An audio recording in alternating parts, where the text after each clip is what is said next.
What if I told you that everything you believed about building the perfect home is completely untrue? It was once believed that a sturdy wooden floor was the key to success and comfort on the harsh frontier. Wealthy settlers spent vast sums of money purchasing and shipping smooth planks for their new homes. They sincerely believed that thick wood would reliably protect their families from the frozen winter ground. However, the nature of the Great Plains dictated its own harsh rules of survival to the naive colonists. Fierce winter blizzards quickly put everything in its place, mercilessly blowing through the cracks in the luxurious wooden floors. Beneath the beautiful planks, there was always an empty space where the icy north wind roamed freely. This constant hidden draft drew precious heat out of the room much faster than the blazing stove could produce it. Watch the video to the end, and you'll learn how the much-despised packed earth floor turned a poor man's hut into the warmest shelter for miles around.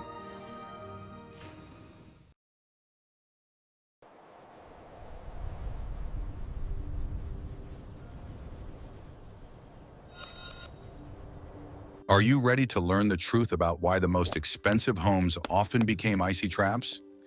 Arriving in the vast expanses of the frontier, settlers sought to recreate the familiar way of life of the eastern states. To them, a wooden floor seemed a symbol of civilization and the only way to shield themselves from the wild. People spent their last savings on expensive planks brought from far away. Many pioneers naively believed that wood alone would provide reliable protection against the cold. They carefully fitted the planks together, creating a smooth and beautiful surface. Pride in their new home overshadowed any doubts about the practicality of such a solution. Neighbors often came to admire this luxury, sincerely envying the owners. However, behind the beautiful facade lay a fundamental architectural flaw. There was always an empty space beneath the wooden flooring, necessary for ventilation and to protect the boards from rotting. This empty space became a veritable reservoir for icy air during winter storms. The wind blew freely under the floor, drawing precious heat out of the room. Heating such a house in winter was an incredibly difficult task for the settlers. The heat from the stove or fireplace rose upward, leaving the floor freezing cold. People had to constantly wear thick shoes, even inside their own homes. There was a catastrophic shortage of firewood to maintain a comfortable temperature. At the same time, poor settlers could not afford to buy high-quality timber. They were forced to build their shelters from whatever was literally under their feet. Turf houses and semi-dugouts became their only chance for survival in the harsh climate. It was in these unassuming dwellings that the most effective heat retention technology was born. The foundation of these humble homes was a simple earthen floor, which initially drew nothing but ridicule. Wealthy neighbors viewed these solutions with outright contempt and pity. They considered living on bare earth a sign of extreme poverty and social degradation. None of them even suspected the hidden physical properties of ordinary soil. Every step on a wooden floor was accompanied by a hollow sound, emphasizing the emptiness below. An earthen floor, on the other hand, was solid and silent, merging with the very foundation of the continent. The difference in acoustics also reflected a profound difference in the heat exchange of these two completely different surfaces. Nature had already provided the perfect mechanism for thermoregulation. It simply needed to be used correctly. Ordinary soil possesses enormous thermal mass, capable of accumulating and retaining energy. While the thin planks cooled instantly, the earthen mass released its accumulated heat extremely slowly. This physical process went unnoticed until the first serious cold snap arrived. Only extreme conditions could reveal the true value of this unassuming construction solution. Stereotypes of the past prevented people from objectively assessing the advantages of new survival methods. The habit of thinking in terms of comfort often led to fatal mistakes on the frontier. The frontier demanded a fundamentally different approach to daily life and protection from the elements. Attempts to impose one's own rules on nature resulted in serious problems. The true test of endurance always came from the north, along with the biting wind. It was then that illusions crumbled and the harsh reality of survival on the plains was revealed. I'd love to hear your perspective, so please leave a comment below, sharing your thoughts on blind adherence to old traditions in new circumstances, and be sure to subscribe to our channel.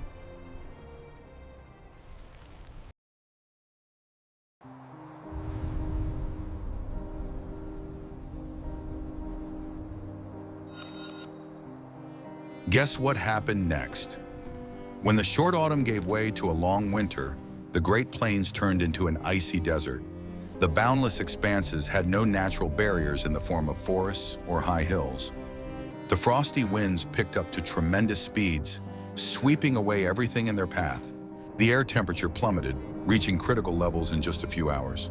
The ground froze solid, turning into hard rock beneath the settlers' feet. Snowstorms could last for several days in a row, completely cutting off the farms from the outside world. During such periods, every house turned into a self-contained fortress, battling the siege of the elements. The wind sought out any crack in the walls and roofs to penetrate the dwellings. Despite the meticulousness of their construction, wooden houses inevitably settled. Gaps invisible to the eye appeared, through which icy drafts rushed into the rooms. The owners of such houses spent a great deal of effort caulking and insulating, but the wind often proved stronger. The prestigious wooden floor remained a particularly vulnerable spot. Cold air accumulated in the space beneath the floor, turning it into a veritable natural refrigerator. The floorboards froze solid, transferring this cold into the living quarters. The temperature difference between head level and foot level became unbearable. People tried laying thick woven rugs or heavy fabrics on the floor to retain heat. However, this provided only a temporary and very limited effect. Drafts found their way even through thick materials, causing constant discomfort. The sensation of piercing cold became a constant companion for the inhabitants of wooden huts. Fuel supplies in the form of dry branches were being consumed at an alarming rate. Stoves burned around the clock, glowing red hot, but the heat vanished instantly. Life was confined exclusively to a radius of a couple of meters from the source of fire. Venturing into the far corner of the room risked rapid hypothermia. It was precisely under such extreme conditions that the true value of alternative architectural solutions began to reveal itself. What had seemed a sign of poverty in the summer took on a completely different meaning in the winter. Nature mercilessly tested every structure, revealing its hidden weaknesses and strengths. The boundless plain forgave no mistakes and paid no heed to the status of the homeowner. Survival depended directly on the ability to adapt to the harsh local realities. Those who refused to accept the new rules had to pay with their own health. The constant struggle against the cold wore people down, robbing them of the strength to continue working. The frontier demanded maximum practicality in everything. Gradually, attitudes toward the appearance of dwellings began to change under the pressure of circumstances. Beauty and prestige took a back seat to the necessities of life. Warmth became the primary value and the sole criterion for a successful structure. People began to look to those who weathered the winter with the fewest losses. Many turned their eyes to modest dugouts, whose owners did not complain of drafts. Behind those unassuming walls lay a completely different microclimate. Would you like to know exactly how ordinary earth beneath one's feet turned into a powerful heat accumulator?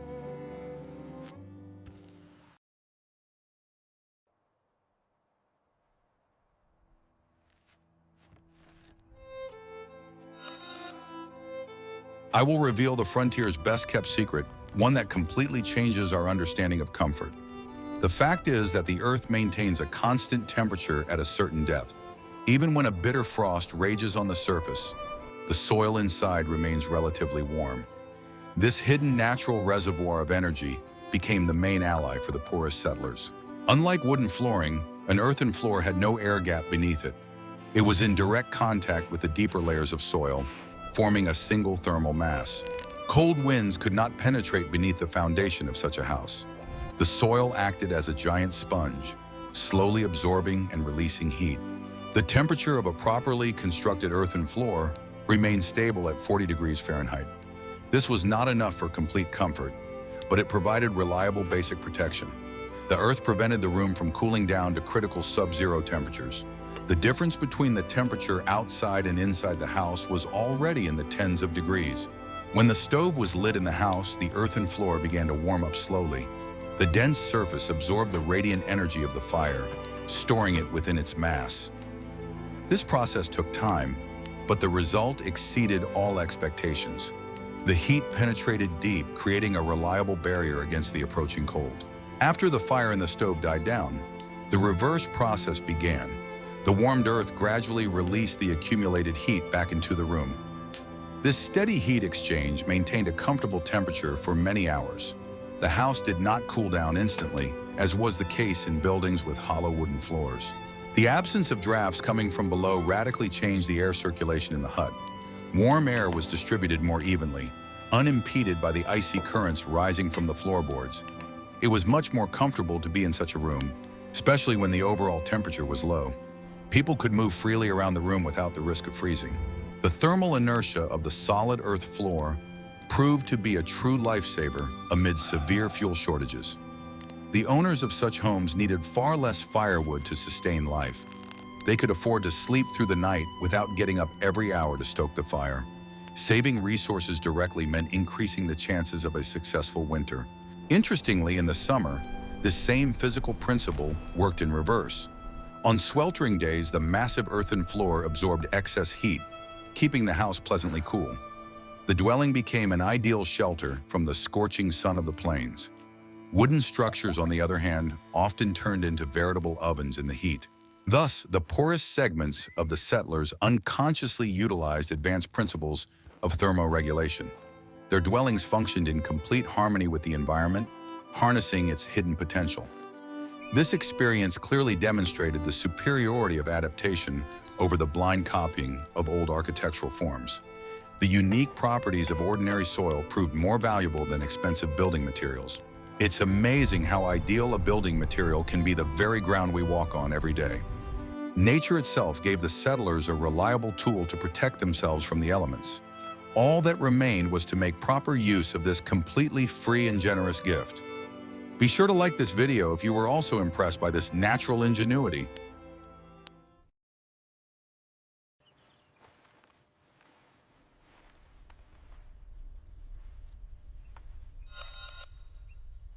What I'm about to show you is banned in 12 countries because it shatters all stereotypes about construction.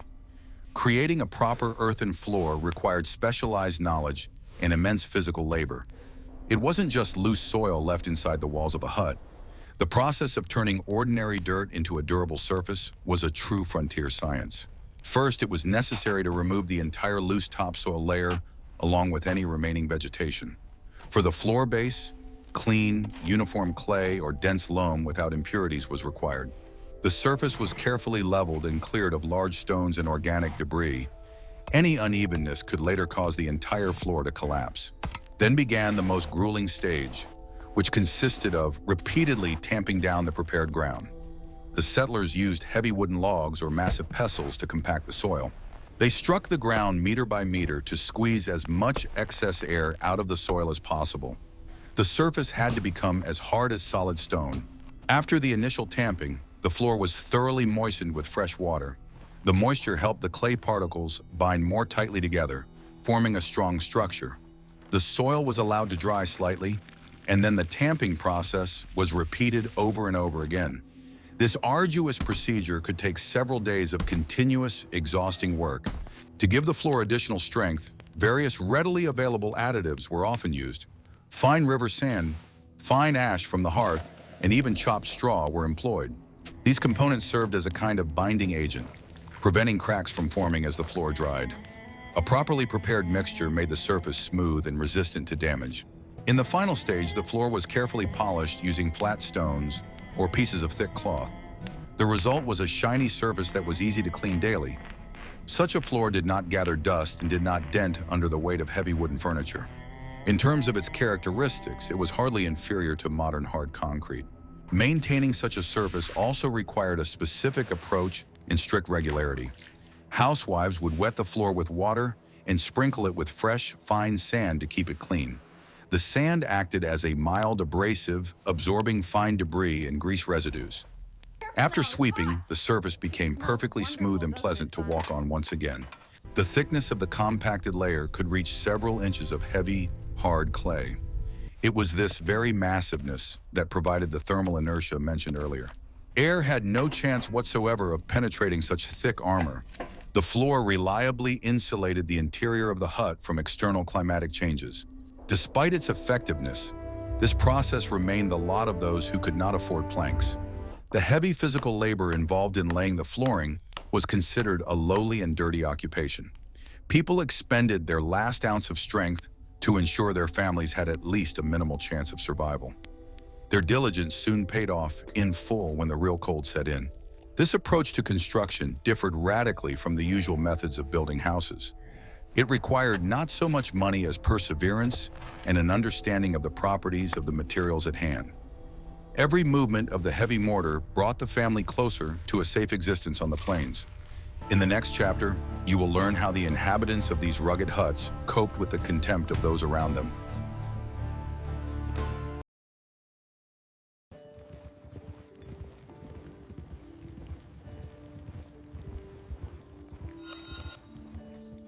The social hierarchy on the fringes of civilization was based not only on wealth, but also on the appearance of dwellings. A wooden house with a smooth floor served as a sort of ticket to the local high society. The owners of such structures looked down on others, considering themselves the bearers of true culture. Earthen floors were associated exclusively with poverty, laziness, and a lack of ambition. Mocking the inhabitants of turf huts was a common occurrence in small, scattered settlements. They were often called earthworms, emphasizing their connection to the dirty soil. Neighbors openly criticized their way of life, predicting their imminent demise from disease. This attitude created a huge psychological divide between the various groups of new settlers. Women in poor homes had a particularly hard time due to constant social condemnation. They were accused of being unable to maintain domestic comfort and cleanliness by Eastern standards. Any speck of dust on their clothes was immediately attributed to the inadequacy of their primitive dwellings. The pride of many housewives suffered from unfair reproaches and constant whispering behind their backs. However, the inhabitants of the dugouts continued to methodically improve their modest daily lives. They understood that their top priority was the safety of their family, not meeting the expectations of others. The hard daily labor left little time for pointless arguments with arrogant and proud neighbors. Every morning began with tending the hearth and keeping the hard clay floor tidy. Gradually, a unique way of life developed in these homes with massive earthen foundations. Housewives learned to masterfully manage sand and water, maintaining perfect cleanliness inside. The smooth floor surface was adorned with homemade woven mats made of dry straw or old clothes. The dwelling was filled with the scent of dry steppe grasses and the soft warmth radiating from the ground. Many rare travelers noted a special atmosphere of coziness in these low-slung houses. There was no ostentatious luxury, but there was a sense of incredible and reliable stability. Thick walls and a sturdy floor created a sense of complete protection from the unpredictable outside world. It was a place where one could safely take shelter from any of the harsh elements' whims. Owners of wooden houses, on the other hand, often lived in a state of constant, inexplicable anxiety. Their tall structures creaked in the wind, reminding them of humanity's fragility in the face of nature's power. They spent enormous sums on repairs and insulation, but the feeling of discomfort never went away. A life of luxury turned into an endless and exhausting struggle against the encroaching cold and damp. As winter approached, social differences began to fade into the background for all the inhabitants of the plains. The looming frost forced people to think exclusively about practical and vital matters. Stockpiling fuel and insulating the walls temporarily united all the settlers, regardless of their status. Nature was preparing to administer its own, utterly impartial and harsh test. The mockery gradually subsided as the temperature outside dropped lower and lower. Fear of the elements leveled everyone, without exception, in the face of the cold unknown. Arrogant glances gave way to tense anticipation of the first serious snowstorm. The time had come for a rigorous test of architectural solutions under real climatic conditions. Each house was ready to face the winter to the extent of the protective features built into its construction. Wooden facades stood proudly above the prairie, while the dugouts almost blended into the landscape. The outcome of this unspoken architectural competition was now very close. The harsh reality of the frontier was preparing to deliver its most important and cruelest lesson.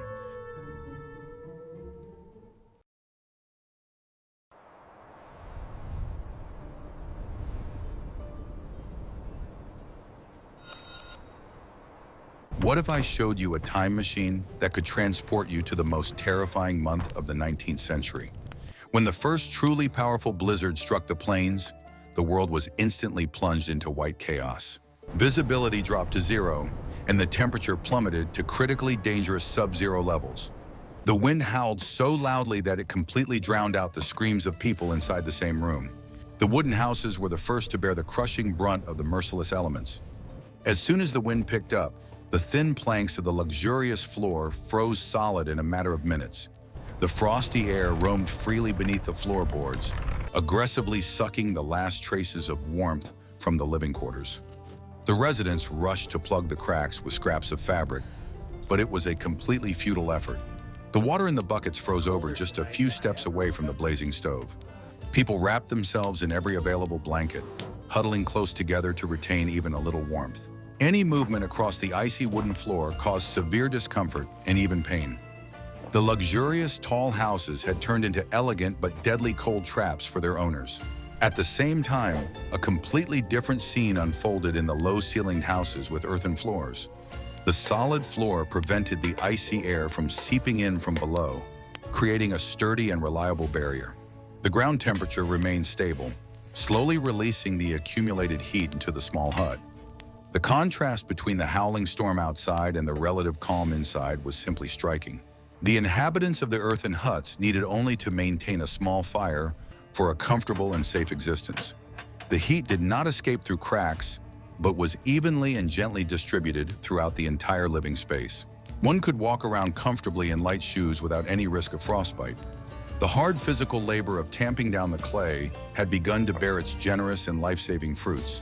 The blizzard raged for several days, making it impossible to go outside for more firewood. In wooden houses, fuel ran out catastrophically fast, forcing the owners to burn their furniture in desperation. Panic gripped those who, just a short time ago, had openly laughed at the poverty of others. Survival hung by a thread due to a fundamental error in the choice of residential floor construction. The inhabitants of poor homes used their meager firewood supplies very sparingly and judiciously. The thermal mass of the dense earth acted as an invisible but incredibly powerful heater, smoothing out temperature fluctuations. Families calmly weathered the storm, going about their small daily tasks in relative safety. Their unassuming shelters withstood the colossal onslaught of the elements with honor and dignity. When the long blizzard finally subsided, the difference between the two types of settlements became clear to everyone. The owners of the prestigious buildings emerged exhausted, half-frozen, and demoralized. They looked on with genuine astonishment at their lively neighbors, who were calmly emerging from their low-slung huts. Social stereotypes were irrevocably shattered by the harsh climatic reality in just a few days. This harsh lesson forever changed the perception of architecture across the Wild West. Practicality won an unconditional victory over the status-driven prejudices and traditions of the distant eastern states. In the next chapter, you'll learn exactly how former critics tried to save their freezing families.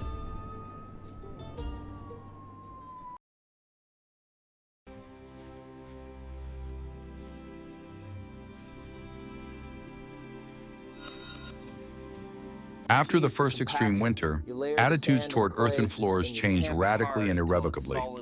Former critics began secretly visiting poor homes to understand the reason for their incredible heat retention. Pride quickly gave way to an overwhelming fear of enduring another icy hell within their own walls. People began actively inquiring about rammed earth technology and the exact composition of the clay mixture. Many owners of wooden houses made the unprecedented decision to undertake urgent and large-scale renovations. They literally tore up their expensive floorboards to get to the life-saving soil beneath them as quickly as possible. The space under the former floor was filled with soil and sand down to the very level of the foundation. Then began the grueling and lengthy process of creating a new monolithic earthen floor. Those who could not demolish the house's structure desperately sought other workarounds for salvation. They filled the crawl space with a massive amount of soil from outside, creating massive mounds around the foundation. This helped block icy drafts and partially mimic the effect of the necessary thermal mass. However, in those days, there was simply no full-fledged substitute for a properly compacted clay monolith. Tamped earth quickly became the main symbol of survival and true practicality on the frontier. Housewives now proudly displayed their perfectly smooth, polished to a gloss floors. Meticulous daily care of such a floor became a sure sign of good taste and hard work. Regular cleaning using sand became the most important household ritual. Knowledge of how to create the proper flooring was carefully passed down from one family to another. Local craftsmen even emerged who, for a small fee, helped tamp the clay down correctly. The composition of the ideal working mixture became the subject of lengthy discussions around every evening campfire. The experience of yesterday's pour turned out to be the most valuable asset in the harsh conditions of the new territories. An important advantage of the new earthen floor was its absolute fire safety in daily life. A coal that accidentally fell out of a red-hot stove could no longer cause the entire dwelling to catch fire. This was critically important in harsh conditions, when help could not arrive in time. Houses with wooden floors used to burn to the ground in a matter of minutes from the slightest spark. In addition, the hard clay surface provided excellent protection against small pests and field rodents. Unlike wooden floorboards, the dense earth left no gaps for hidden burrows. This helped reliably keep scarce food supplies intact until spring. The practicality of this solution was evident in absolutely every aspect of daily farm life. The silence in these renovated homes also became a symbol of safety and peace. The monolithic structure did not creak loudly underfoot and muffled the howling wind outside.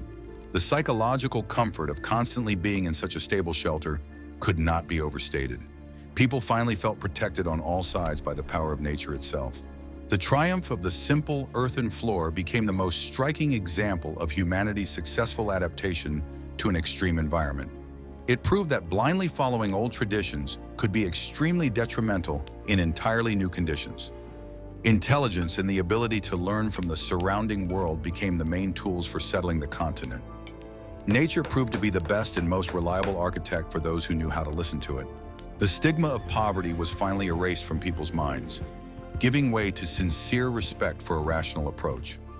The warmest homes in the area were never again valued based on the original cost of building materials. Vital warmth, securely locked within the thickness of properly prepared soil, became the true measure of wealth. This historical experience has become a permanent and enduring part of the history of the difficult conquest of the Western territories.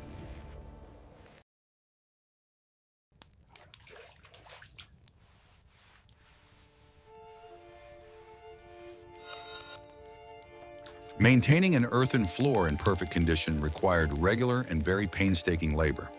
This complex process could not be left to chance, or the surface would quickly fall into disrepair. Daily maintenance began with lightly moistening the surface to prevent dry dust from forming. The water firmly bound the microscopic clay particles, preserving the necessary cohesion of the smooth surface. Then the floor was thoroughly swept with stiff brooms made of sturdy steppe grass or bound thin twigs. The movements had to be gentle so as not to accidentally damage the top polished working layer. Any spilled grease or fallen food was immediately covered with ash, which worked excellently as an absorbent. After the dirt was fully absorbed, the ash was carefully swept away, leaving the surface clean and dry. Once every few weeks, a so-called general sanding of the entire floor in the house was carried out. Housewives would spread a smooth layer of fresh, pre-sifted river sand throughout the room. Then, this sand was vigorously rubbed into the clay using heavy pieces of thick fabric. This procedure was excellent for sealing any micro cracks that had formed and fully restoring the original luster. Special attention was always paid to the areas around the hearth and right next to the wooden entrance door. It was here that the flooring was constantly subjected to maximum mechanical stress and sudden temperature changes. These vulnerable areas were tamped down further, sometimes by driving flat stones into the ground for significant reinforcement. This combined approach ensured exceptional durability of the floor for many years of active use. Special architectural tricks were used to provide reliable protection against dampness in the spring. Deep drainage ditches were dug in front of the house in advance to divert dangerous meltwater away from the foundation. Inside the house, the floor was sometimes covered with a thin layer of dried fragrant mint or bitter wormwood. These herbs not only repelled excess moisture, but also filled the home with a pleasant, fresh scent. If a deep pothole did appear on the surface, it was immediately and thoroughly repaired. The damaged area was cleared of debris, moistened with water, and tightly filled with fresh clay mixture. Then the repaired section was heavily tamped down with a heavy log until it was level with the main floor. After it had completely dried, the patch was polished with a smooth stone, making it completely invisible to the eye. Floor care tools were carefully stored and passed down from generation to generation. Special heavy polishing stones eventually became true family heirlooms. Large oak tampers stood in the corner of every home that respected itself and its labor. All of this simple equipment was the main symbol of the ongoing struggle for comfort and survival. Interestingly, over time, such a floor only became stronger and more reliable in use. Years of daily painstaking polishing and tamping transformed it into an incredibly durable surface. The practice of maintaining perfect cleanliness on the ground completely debunked the myth of the poor settlers' sloppiness. Their small homes shone with a cleanliness unattainable to many well-to-do owners of plank floors. Constant hard labor instilled strict discipline and immense respect for their modest dwellings. Every family member fully understood the extreme importance of preserving this source of warmth and safety. The technique of maintaining an earthen floor became an absolutely integral part of the unique frontier culture. It demanded tremendous dedication, but in return offered absolute confidence in the cold days ahead. Constant care for the foundation of the home was, in essence, care for the health of the entire extended family. And the results of this daily labor were truly impressive to all the inhabitants of the plains.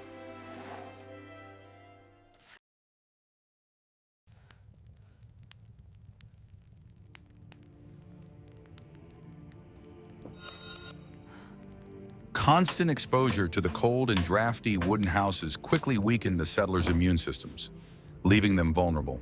The earthen floor became the very barrier that put an end to the endless string of winter epidemics.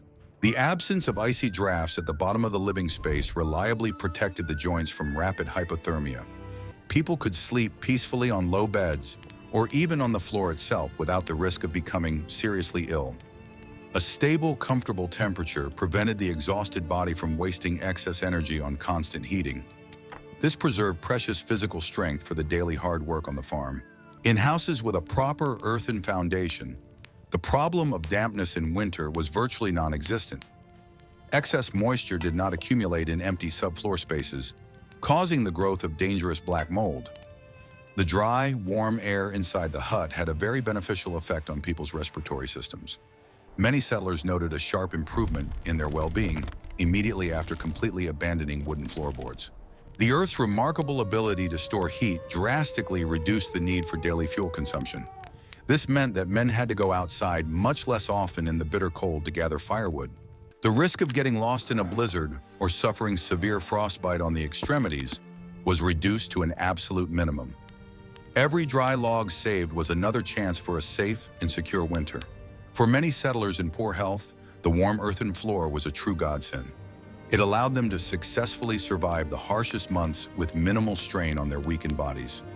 The thermal inertia of the soil gradually smoothed out the sharp temperature swings characteristic of the open Great Plains.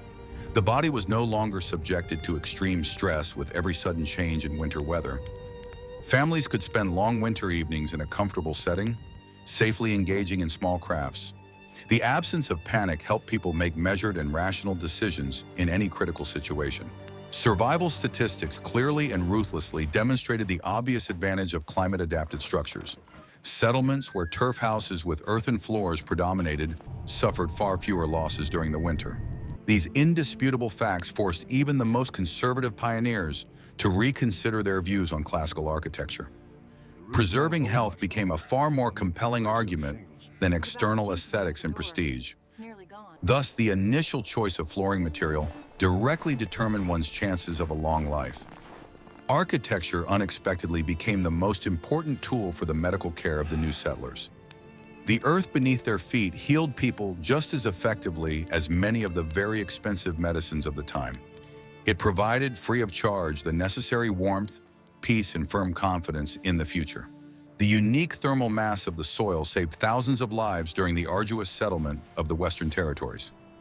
It was an invisible yet incredibly powerful shield against the merciless and cold forces of nature.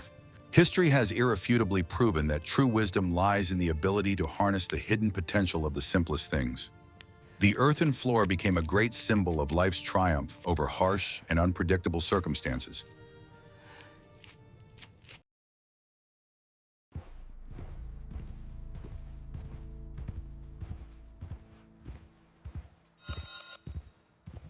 The era of the difficult conquest of the Wild West left behind a vast array of legends and myths. Heroism is often associated with spectacular events or dangerous journeys through snow-covered mountains. However, the true daily feat was accomplished in cramped cabins, snowed in up to the very roof. The quiet, months-long struggle for survival demanded no less courage from people than an open confrontation with danger. The story of the humble earthen floor is a story of common sense's resounding victory over social prejudices. It vividly demonstrates how harsh reality can quickly change even the most ingrained human habits. The settlers quickly realized that status and ostentatious wealth meant nothing in the face of a raging natural force. The most important criterion for success became the ability to adapt quickly to the harsh local conditions. This remarkable architectural experiment became a vital part of the country's cultural heritage. It taught people not to resist the forces of nature, but to skillfully harness its laws to their advantage. Thermal mass and energy efficiency, these complex scientific terms entered common usage much later, but the principles behind them were brilliantly implemented by ordinary farmers on the Great Plains. Many modern green building technologies trace their roots directly back to those distant times. The use of dense materials with high thermal mass is once again becoming a major trend in architecture. Designers are actively drawing on the experience of the past to create truly energy-efficient and comfortable homes. Rammed earth is making a comeback in modern interiors, but now as a prestigious element of eco-design. As we remember the brave pioneers of the frontier, we must pay tribute to their incredible ingenuity. They managed to turn their worst starting conditions into their greatest and strongest advantage. The ordinary earth they walked on every day became their fortress and most reliable source of heat. It was the greatest triumph of human practicality in the entire history of the continent's arduous settlement. Every monolithic earthen floor was a true monument to hard physical labor and an unyielding will to live. It carefully preserved the imprints of thousands of footsteps from those who did not give up in the face of incredible hardships.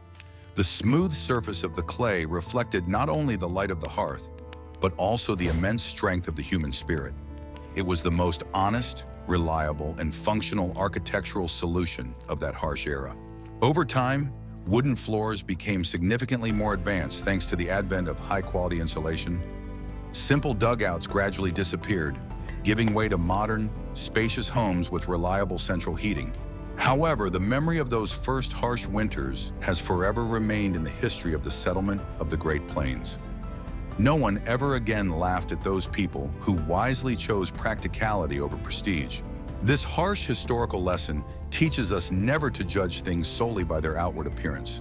Behind outward simplicity and apparent unattractiveness may lie a truly ingenious engineering solution.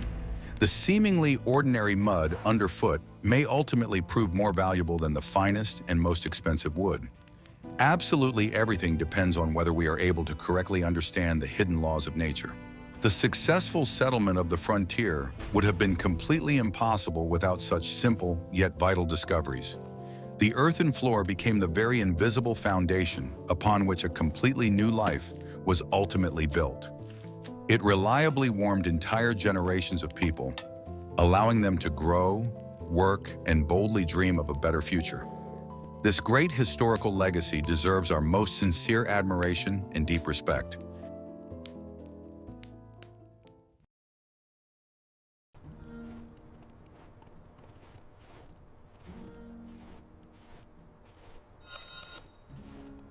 History has proven time and again that the most valuable secrets of survival often lie literally right under our feet. One need only have enough patience and wisdom to notice them in time and apply them correctly in practice. A harsh and cold winter always sets priorities in stone, leaving only what truly works flawlessly. This is precisely how the humble log cabin has forever and firmly established itself in history as the warmest shelter. The survival experience of settlers on the Great Plains proves that ingenious solutions often arise from desperation. Which of these lessons in adapting to harsh conditions do you think remain relevant today? In the comments, suggest topics for future videos about daily life and survival on the frontier that you'd like to see on our channel, and be sure to subscribe so you don't miss new exciting explorations of the history of the Wild West.